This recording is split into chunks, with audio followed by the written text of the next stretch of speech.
Hello everyone. तो आज हम हाई बिजनेस ग्रोथ करने वाली एक B2B ज्वेलरी मैन्युफैक्चरिंग कंपनी के बारे में डिस्कस करेंगे। कंपनी का नाम है स्काई गोल्डन डायमंड्स।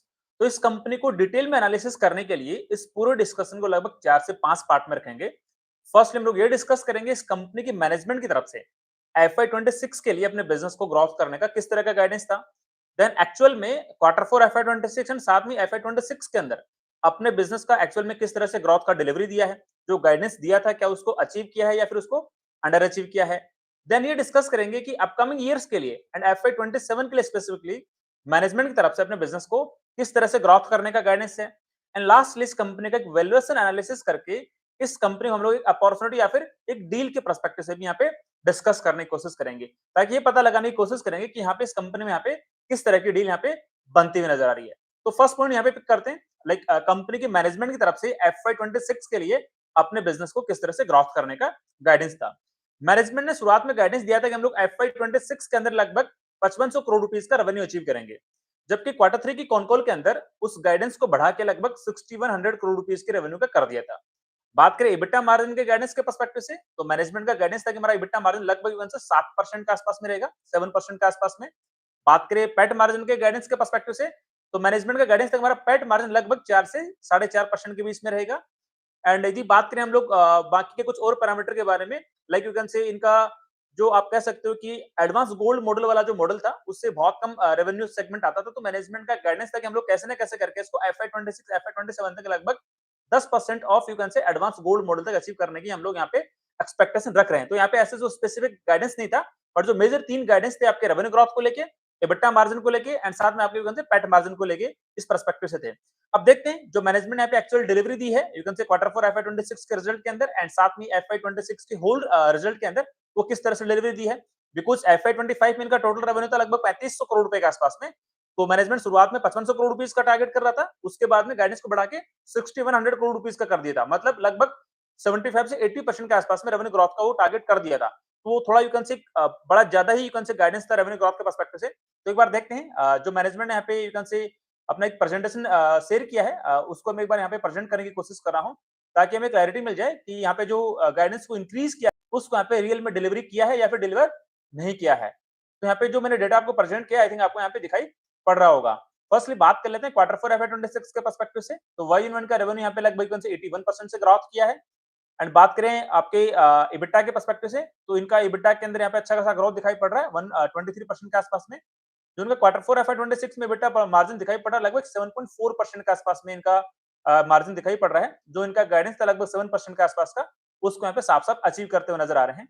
बात करें प्रॉफिटेबिलिटी के पर्सपेक्टिव से, तो Q4 में इनका प्रॉफिट 91 करोड़ रुपीस के आसपास का डिलीवर हुआ है। वाई में प्रॉफिट के अंदर यहाँ पे लगभग 137% से ग्रोथ दिखाई पड़ रही है। एंड बात करें पैट मार्जिन के पर्सपेक्टिव से, तो उनका Q4 के अंदर पैट मार्जिन लगभग यहाँ पे 4.8% के आसपास में यहाँ पे दिखाई पड़ रहा है। मतलब जो मैनेजमेंट के गाइडेंस थे यू कैन से वो Q4 के अंदर साफ-साफ अचीव करे हैं। अब एक बार देखते हैं जो इनका FY26 का होल ईयर का जो गाइडेंस था, रिवाइज्ड वाला गाइडेंस, उसको यहाँ पे किस तरह से अचीव किया है। लास्ट ईयर की सेल्स थी लगभग 3548 करोड़ रुपए के आसपास में, एंड इस साल FY26 के अंदर टोटल रेवेन्यू रिपोर्ट किया आपका लगभग 6295 करोड़ रुपीस के आसपास है। मतलब वाई इन वाई यहाँ पे लगभग 77% से रेवेन्यू ग्रोथ यहाँ पे डिलीवर करी है। मतलब जो मैनेजमेंट का यहाँ पे रिवाइज्ड गाइडेंस था उसको यहाँ पे अचीव करते हुए नजर आ रहे हैं। बात करें EBITDA के पर्सपेक्टिव से, तो EBITDA मार्जिन इनका FY26 के अंदर लगभग 6.90% के आसपास में रिपोर्ट हुआ है। मतलब जो मैनेजमेंट की गाइडेंस थी अराउंड 7% के आसपास में EBITDA मार्जिन रिपोर्ट करने का, उसको यहाँ पे अचीव करते हुए नजर आ रहे हैं। बात करें प्रॉफिटेबिलिटी के पर्सपेक्टिव से, तो इनका वाई में प्रॉफिट यहाँ पे लगभग 112% के आसपास में ग्रोथ किया है। एंड FY26 के अंदर इनका प्रॉफिट आया 282 करोड़ रुपए के आसपास में। एंड जो इनकी पैट मार्जिन रहा वो लगभग यू कैन से 4.5% के आसपास में इनका पैट मार्जिन रहा है। तो मैनेजमेंट का जो गाइडेंस था पैट मार्जिन का 4 से 4.5% की रेंज का, वो भी यहाँ पे लगभग डिलीवर होता हुआ नजर आ रहा है। मतलब जो मैनेजमेंट ने यहाँ पे गाइडेंस दिए FY26 के लिए, उन सारे गाइडेंसेस को यहाँ पे मैनेजमेंट अचीव करते हुए नजर आ रही है।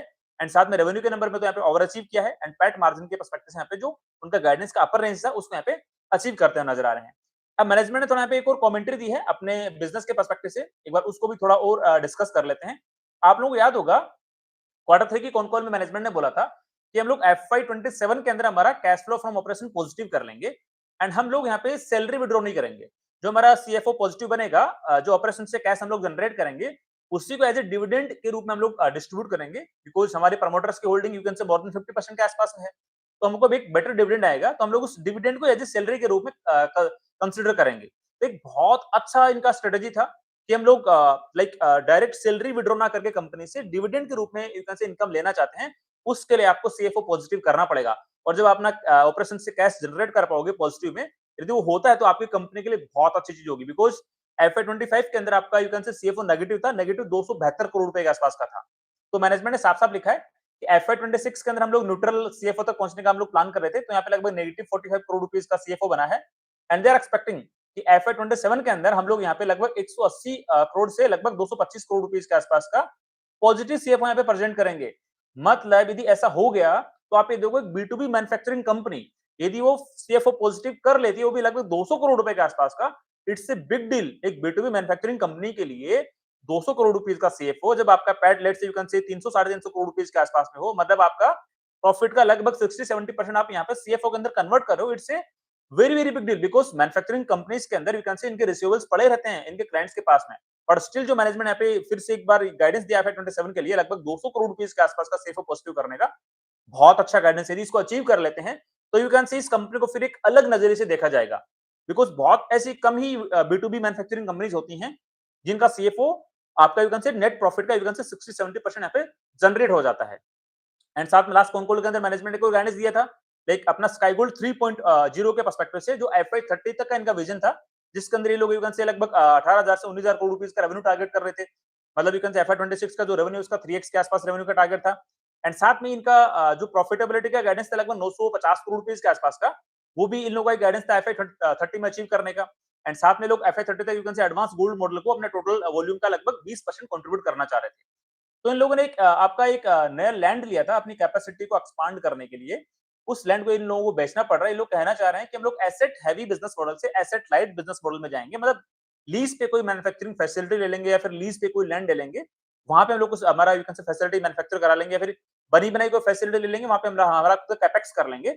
तो they are planning for this, मतलब कोई वेयर हाउस इन लोगों ने सपोज करो रेंट पे ले लिया, लीज पे ले लिया, उसके अंदर अपनी कैपेक्स कर लिया, कैपेक्स जो भी इनका मशीनरी वाला कैपेक्स है वो करने के बाद अपना यू कैन से वहां पे ऑपरेशन स्टार्ट कर दिया। यदि ऐसा करते हैं तो इनका यू कैन से जो एक लैंड को खरीदने की कॉस्ट होती है, वहां पे बिल्डिंग बनाने की जो कॉस्ट होती है, वो वाली कॉस्ट यहाँ पे बन जाएगी। तो इन लोगों ने एक लैंड ले रखी थी अपनी नई कैपेसिटी डालने के लिए, शायद उसको ये लोग सेल आउट करना चाह रहे हैं ताकि वहां से कैश जनरेट करें और उस कैश को हम लोग यूटिलाइज करें। हमारे यू कैन से जो सीएफओ बनेगा, यू कैन से लगभग 180-200 करोड़ रुपए का सीएफओ का गाइडेंस दिया, उससे का भी पार्ट रहेगा। लैंड को बेचेंगे तो कुछ ना कुछ कैश आएगा। तो लोग चाह रहे हैं जो हमारा सीएफओ यू कैन से जो हमारा कैश आएगा लैंड मोनेटाइजेशन से, हमारे सीएफओ पॉजिटिव से, उसको हम यूटिलाइज करेंगे हमारे डेट को 50% से रिड्यूस करने में। मतलब जो इनकी बोरोविंग कॉस्ट है यू कैन से लगभग FY26 में कितनी आई है, 80-90 करोड़ रुपए के आसपास में आई है। वो बोरोविंग कॉस्ट यहाँ पे मे बी यू कैन से FY27 के एंड तक यदि लोग आधी कर देंगे बोरोविंग कॉस्ट को, तो इनका फिर FY28 ऑनवर्ड्स इनका बोरोविंग कॉस्ट पे आधा ही रह जाएगा ना बाद में, राइट? तो इनको यहाँ पे अच्छा खासा ऑपरेटिंग लीवरेज मिलेगा, मतलब जिस तरह से इनका रेवेन्यू का ग्रोथ रेट होगा उससे ज्यादा रेट से इनका प्रॉफिट की ग्रोथ रेट यहाँ पे डिलीवर होगी। साथ में लोगों ने गाइडेंस दिया वर्किंग कैपिटल डेज के लिए, वो भी लेस देन 60 डेज का यहाँ पे अचीव करने का इनका गाइडेंस है। एंड साथ में लोगों ने एक इंटरनल एक यू कैन से ऑडिटर भी अपॉइंट किया है, यू कैन से इंटरनेशनल वीडियो इंटरनेशनल मेंबर है। तो ठीक है, कॉर्पोरेट गवर्नेंस के पर्सपेक्टिव से एक अच्छी बात ये यहाँ पे कही जा सकती है। तो ये काइंड ऑफ यू कैन से कंपनी की मैनेजमेंट की तरफ से यहाँ पे जो कमेंट्री आई है FY27 के लिए, यहाँ पे बहुत अच्छी दिखाई पड़ रही है। साथ में ही लाइक आप ये देखो जो मैनेजमेंट की तरफ से FY26 को जितना अपने बिजनेस को ग्रोथ करने के गाइडेंसेस थे, सारे गाइडेंस को यहाँ पे अचीव किया है। एंड साथ में FY27 के लिए ये लोग बहुत अच्छे से अपने बिजनेस को यू कैन से सीएफओ पॉजिटिव करके लगभग 200 करोड़ रुपीस के आसपास का अपने बिजनेस को यहाँ पे रन करना चाह रहे हैं। साथ में अपनी बोरोविंग कॉस्ट को यहाँ पे आधे से आधे के आसपास लाना चाह रहे हैं। मतलब यू कैन से नॉन जीएमआर वाली जो इनकी बोरोविंग कॉस्ट है, नॉन गोल्ड मेटल लोन वाली, उसको ये लोग मे बी लगभग खत्म कर देंगे ताकि ओवरऑल जो इनकी बोरोविंग कॉस्ट है मे बी यहाँ पे कम हो जाए। इसका मतलब डेफिनेटली दी बोरोविंग कॉस्ट कम होगी। ऑल्दो मैनेजमेंट ने बोला कि बोरोविंग कॉस्ट FY27 के एंड तक आधी होगी, मतलब तो FY28 के अंदर अच्छा खासा बेनिफिट मिलेगा, यहाँ पे ऑपरेटिंग लिवरेज मिलेगा। जिस तरह से रेवेन्यू ग्रोथ रेट है उससे ज्यादा रेट से इनका यू कैन से प्रॉफिट की ग्रोथ रेट डिलीवर होगी।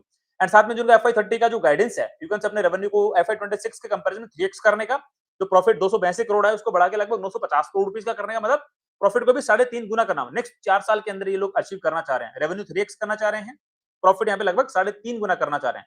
मतलब यू कैन से इनका नेक्स्ट जो 4 साल का जर्नी है ना, यदि इन लोगों ने FY27 के अंदर सीएफओ 200 करोड़ रुपीस का यदि अचीव कर लिया, एंड यू कैन से अपना जो बाकी के पैरामीटर्स है, लाइक जो इन लोगों ने बोला अपना यू कैन से डेट रिडक्शन वाला पैरामीटर है, एंड साथ में जो लोगों ने गाइडेंस दिया कि FY30 तक यू कैन से हम लोग अचीव करना चाहते हैं एडवांस गोल्ड मेथड वाला। इनका एडवांस गोल्ड मॉडल है। ये जो रिटेलर्स जिन यू कैन से कॉर्पोरेट्स को लोग टाई अप कर रखा है, जिनको ज्वेलरी मैन्युफैक्चर करके देते हैं, यदि उन लोगों ने इनको एडवांस में गोल्ड देना स्टार्ट कर दिया, ये लोग फिर केवल यू कैन से मेकिंग चार्जेस उनसे एज ए इनवॉइस के रूप में बिल करेंगे।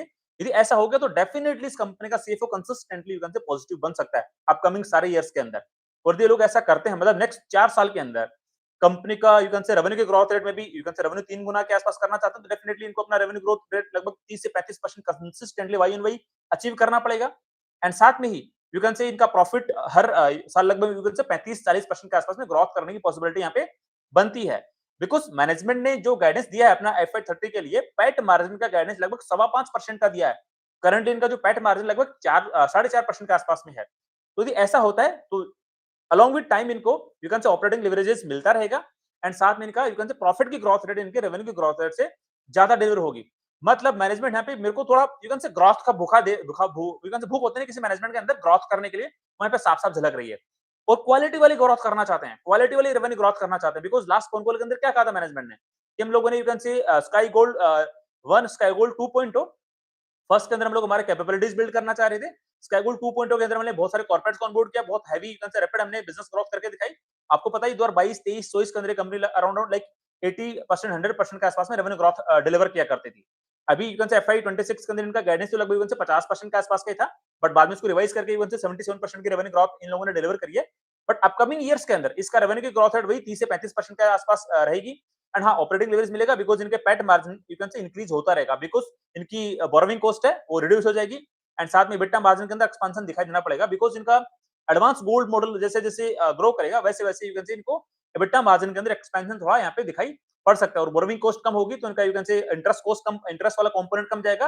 एंड साथ में जो इनकी नई फैसिलिटी लोग यू कैन से लीज पे लेते हैं उस पे करते हैं, तो इनका डिप्रिसिएशन का अमाउंट भी कम रहेगा। मतलब रेवेन्यू की ग्रोथ रेट अच्छी होगी, आपका इंटरेस्ट कॉस्ट उतना रेट से ग्रो नहीं करेगा, एंड साथ में आपका डिप्रिसिएशन का कॉस्ट उस रेट से ग्रो नहीं करेगा। मतलब आपको अल्टीमेटली बॉटम लाइन के अंदर आपके प्रॉफिट की ग्रोथ रेट यहाँ पे ज्यादा डिलीवर होगी। तो यही गाइडेंस इन लोगों ने दिया है FY27 के लिए भी, FY30 के लिए भी। एंड टू भी स्पेसिफिक बात कर लें FY27 के लिए क्या कमेंट्री थी रेवेन्यू ग्रोथ के पर्सपेक्टिव से, तो लास्ट कॉन कॉल के अंदर इन लोगों ने गाइडेंस दिया था लगभग 8100 करोड़ रुपीस का रेवेन्यू अचीव करने का।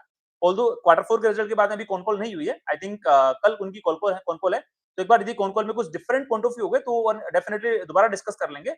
But as per last con call इनका जो रेवेन्यू ग्रोथ का जो गाइडेंस था FY27 के अंदर लगभग 8100 करोड़ रुपीस का रेवेन्यू अचीव करने का, EBITDA मार्जिन का लगभग 7 से 7.25% के बीच में इनका गाइडेंस था। एंड साथ में पैट मार्जिन के पर्सपेक्टिव से लगभग 4.5% के आसपास का पैट मार्जिन का गाइडेंस था। साथ में जो एडवांस गोल्ड मॉडल है उसका रेवेन्यू कंट्रीब्यूशन बढ़ा के लगभग 10% के वॉल्यूम के पर्सपेक्टिव से ले जाना चाहते हैं। बिकॉज करंटली जो इनका वॉल्यूम जा रहा पर मंथ के हिसाब से 600 केजी पर मंथ के हिसाब से लोग अराउंड 600 600 650 केजी पर मंथ के हिसाब से प्रोसेस कर रहे हैं।